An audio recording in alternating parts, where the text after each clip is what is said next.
मोहर नबूवत की अंगूठी जिस पर मोहम्मद रसूल अल्लाह तहरीर है, वो हुजूर अकरम अलैहिस्सलाम की एक अहम यादगार है। ये अंगूठी इस वक्त बनाई गई जब अपने बादशाही फारिस किसरा को इस्लाम की दावत देने के लिए खत लिखना चाहा। आपको बताया गया कि बादशाहान बगैर मोहर लगे खत को नहीं पढ़ते, लिहाजा अपने चांदी की एक अंगूठी बनवाई जिस पर ओ मोहम्मद रसूल अल्लाह कौंदे था। आप इस महर को अपने दाहिने हाथ में पहनते थे। रसूल अल्लाह अलैहिस्सलाम अपनी जिंदगी में खतूत पर मोहर लगाते थे। मोहर लगाने का मकसद खत की तस्दीक और इस बात को यकीनी बनाना था कि खत किसी और ने न खोला हो।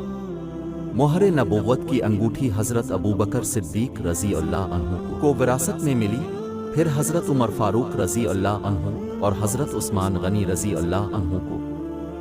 एक रवायत के मुताबिक ये अंगूठी हजरत उस्मान रज़ी अल्लाह अन्हु के हाथ से मदीना के एक कुनबे में गिर गई और खो गई।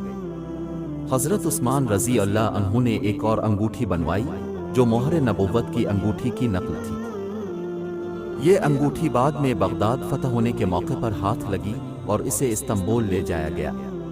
मोहर नबूवत की अंगूठी आज भी तुर्की के शहर इस्तांबुल में वाक़े तोपकापची महल में मौजूद है।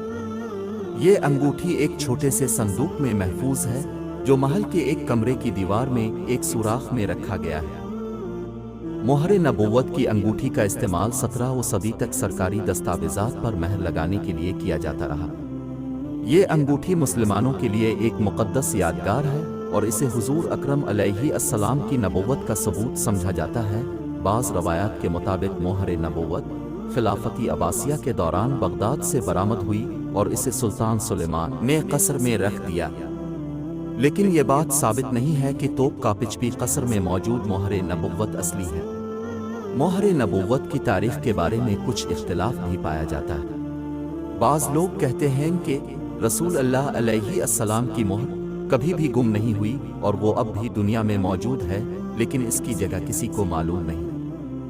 अल्लाह ताला ही बेहतर जानता है कि रसूल अल्लाह अलैहिस्सलाम की मोहर अब कहाँ है, लेकिन इस बात में कोई शक नहीं कि रसूल अल्लाह अलैहिस्सलाम की मोहर एक अजीम नेमत है और उसकी बरकत से मुसलमानों को बहुत फ़ायदा पहुँचा।